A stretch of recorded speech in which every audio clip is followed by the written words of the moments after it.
Please, be our mama. Papa don't know it yet, but we need one, something terrible. The words came out of the girl's mouth so quick, so soft that Sarah almost thought she'd imagined them. Standing there on the depot platform, with her one carpet bag and a dress so patched it looked like a quilt. Somebody'd given up finishing. Sarah Whitfield had come too.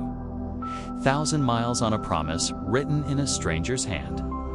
And now that stranger's daughter was gripping her fingers like she meant to never let go. She hadn't expected the girl. Nobody had told her about the girl.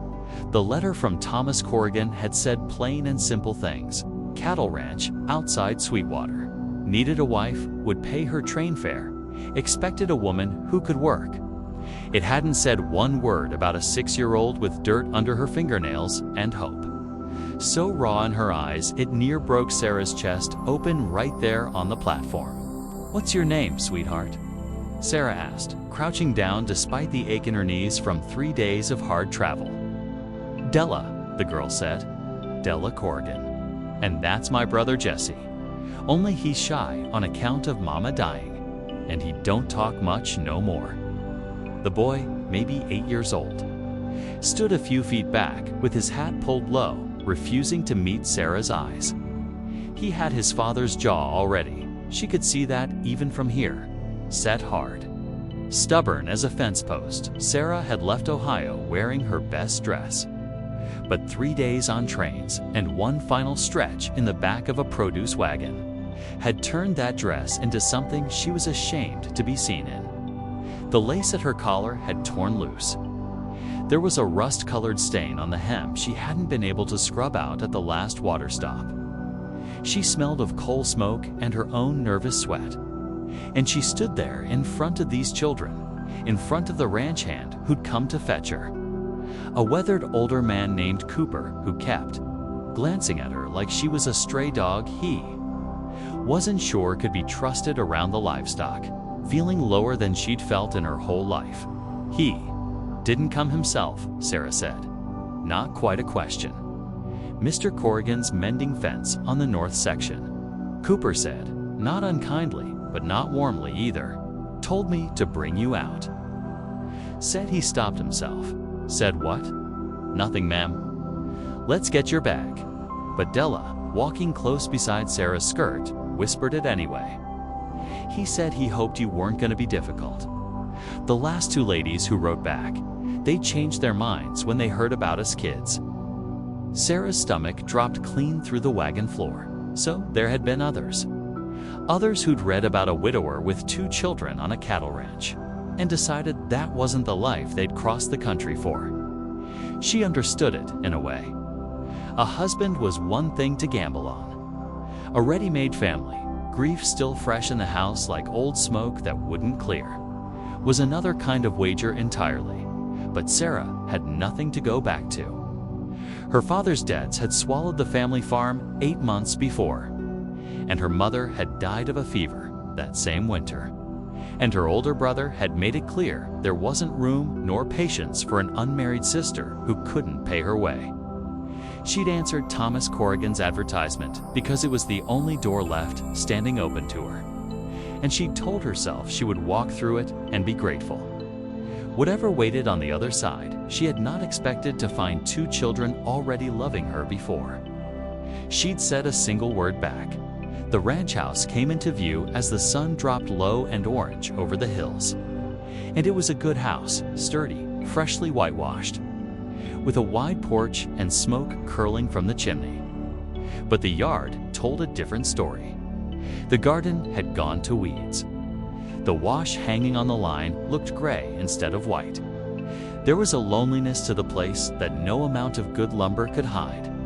The loneliness of a household missing the hands that used to keep it running. Thomas Corrigan came around the side of the barn just as the wagon rolled in.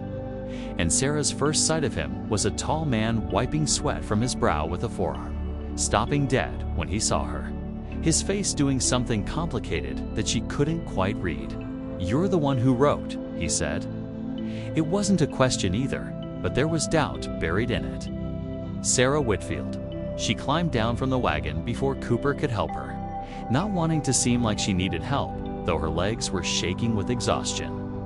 "I know I don't look like much right now." It was a hard journey. His eyes moved over her, the torn collar, the stained hem. The wildness her hair had taken on despite her best efforts with pins, and Sarah felt herself catalogued and found wanting.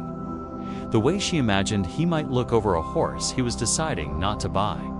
"Della," he said, his voice sharp enough that the girl flinched.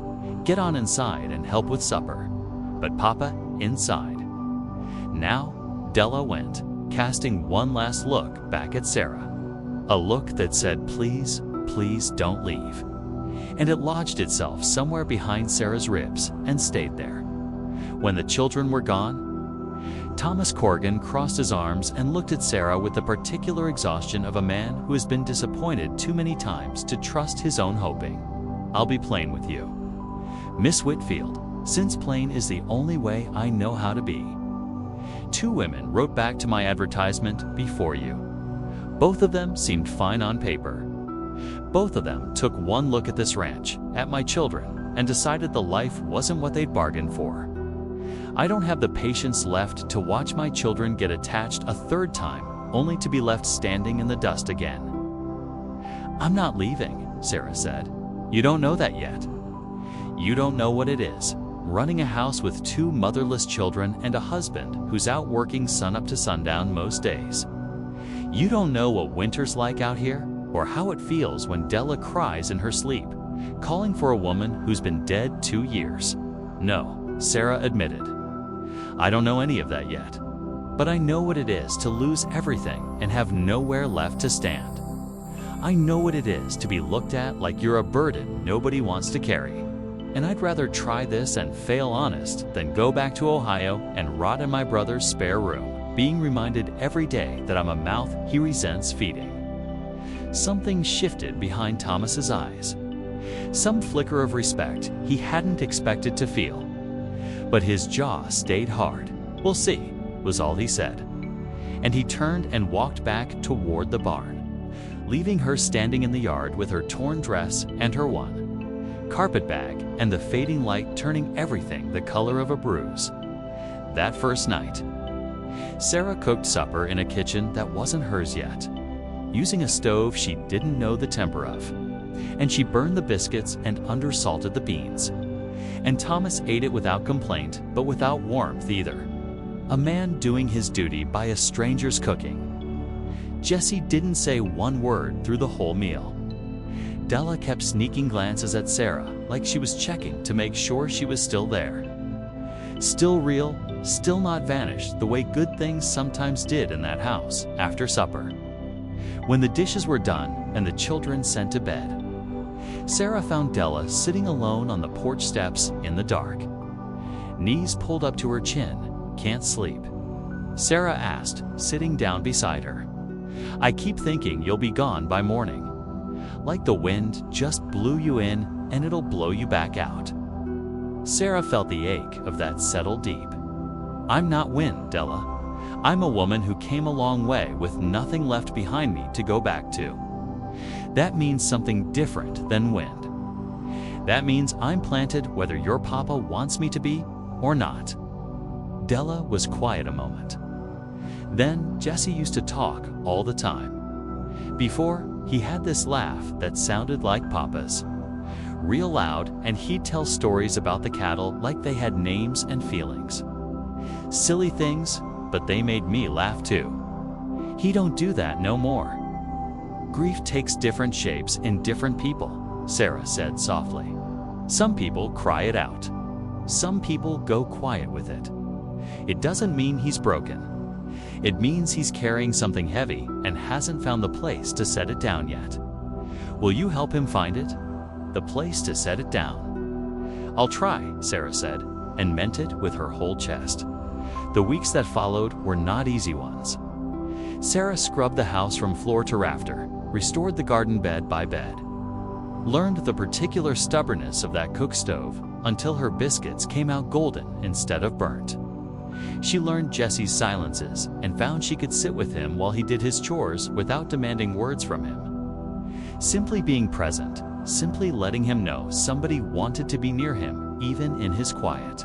Slowly, so slowly, he began pointing things out to her. A hawk overhead, a calf born wrong-footed that had righted itself, small offerings of a boy testing whether this woman could be trusted with his attention before he risked giving her his voice. Thomas remained harder to reach. He was polite. He was fair. He never raised his voice to her, nor spoke a cruel word. But there was a wall in him, built brick by careful brick, out of 2 disappointments before her. And Sarah understood that tearing it down would take more than good biscuits and a clean house. The test came on a Sunday, in late autumn, when a man named Elias Trute rode out to the ranch, a neighboring rancher. Wealthy, widowed himself, who'd apparently had his own eye on Thomas Corrigan's land for some time. Land that bordered a water source Trute badly wanted. "Heard you got yourself a new bride," Trute said, standing in the yard with an oiliness to his smile that made Sarah's skin crawl even from the porch where she stood folding wash. "Mail order, they say. Sent for like a catalog dress." He laughed like it was the finest joke he'd told all year. Must be desperate stock, coming all this way for a rancher with 2 brats and debt on his equipment. "Watch your mouth in my yard," Thomas said. Low and dangerous. Just saying what the whole county's already saying. Corrigan. Man sends off for a stranger 'cause no woman around here'd have him. Not with that grief hanging on him and 2 mouths besides. "I'll offer again what I offered before by the north pasture. Clear your debts, and you could send that girl back where she came from if things don't work out. No shame in cutting losses." Sarah stood frozen on the porch, the wet linen dripping onto her shoes, waiting to hear what Thomas would say. Some old fear rising in her that maybe this was the moment he'd decide she was more trouble than she was worth. That maybe Trute's oiled words had found some crack in that wall after all. "Get off my land," Thomas said instead, quiet as a closing door.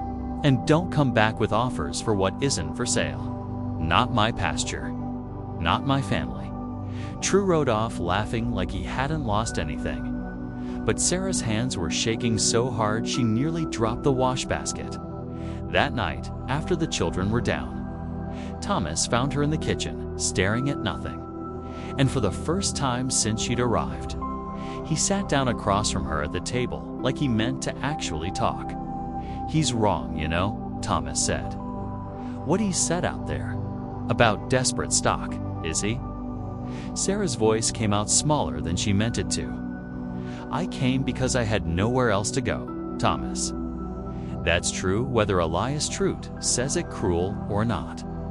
I'm not ashamed of surviving, but I know that's not the same as being wanted." Thomas was quiet a long moment, turning his coffee cup slow between his palms. "When my wife died," he said finally, "I told myself I'd never let this house feel full again. Told myself full just meant more to lose. I wrote that advertisement because I needed help with the children, needed somebody who could cook and mend and keep the house standing.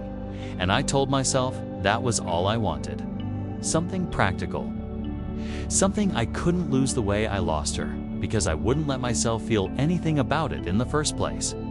And now Della smiles more than she has in 2 years. Now Jesse pointed out a hawk to you yesterday, and I heard him laugh doing it. Actual laughing, first time since his mother's funeral. Now I come in from the north pasture some evenings, and I catch myself hoping you'll be standing at that stove. And it scares the hell out of me, Sarah, because I swore I was done hoping for things I could lose." Sarah's throat tightened. "I'm scared too. I came here with nothing. And I've been so afraid the whole time that you'd take one good look at me and decide I wasn't worth keeping. That first day, you looked at my torn dress and my ruined hem, and I saw exactly what you were thinking. I wasn't thinking what you believe I was thinking," Thomas said. "I looked at you standing there in that torn dress, dust on your face, 3 days of hard travel wearing you thin. And you know what I thought? I thought, Here is a woman who has been through something terrible and is still standing straight. I thought my children could learn something from that kind of standing straight. I wasn't judging your dress. Sarah, I was afraid of how much I already respected you for wearing it without apology. The words undid something in her chest that had been wound tight since Ohio. She hadn't realized how much she'd needed somebody to say that. Not that she looked fine, not some easy compliment, but that her wounds themselves had been seen and hadn't made her less in his eyes. Winter came hard that year. The kind of cold that cracked water troughs and buried fence lines under drifts taller than the calves. And it was during the worst of it, in the deep dark of February, that Jesse went missing. He'd gone out after a stray calf that had wandered from the herd during the storm's first hour, before anyone realized how bad the weather would turn. And by the time Thomas noticed the boy gone, the snow was coming down thick enough to swallow a man whole 10 feet from his own porch. "I'm going after him," Thomas said, already pulling on his heaviest coat. "You'll die out there too." "In this," Sarah said, fear making her voice sharp. "Let me come. 2 lanterns are better than 1, 2 sets of eyes. Sarah, I can't lose you both, you won't. But you also can't lose him alone in the dark while I sit warm by this fire, wondering. I'm coming, Thomas.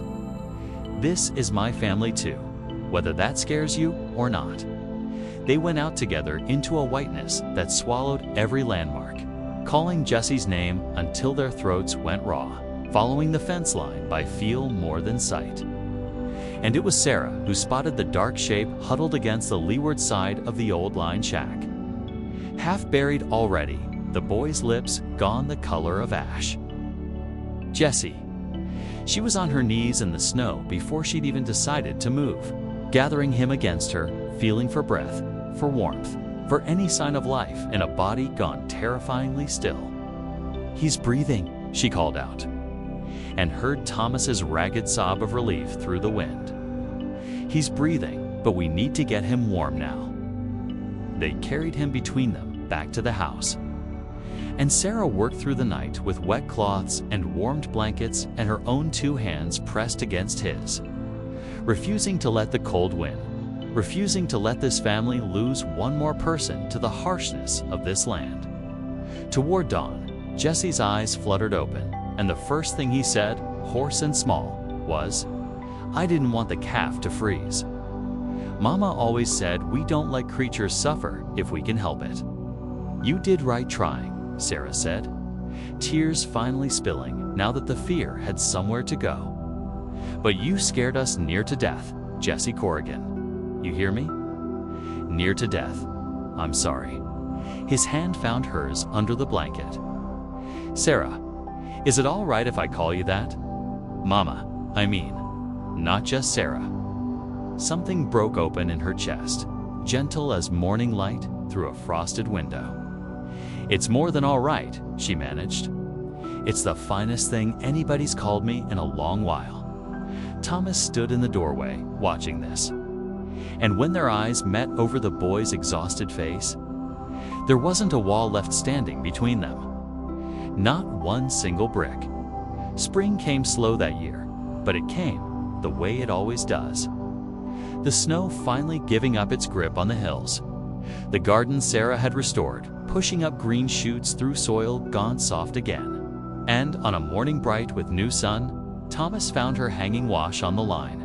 And he didn't say anything at first, just stood there watching her work with a look on his face she'd come to know well over the winter months.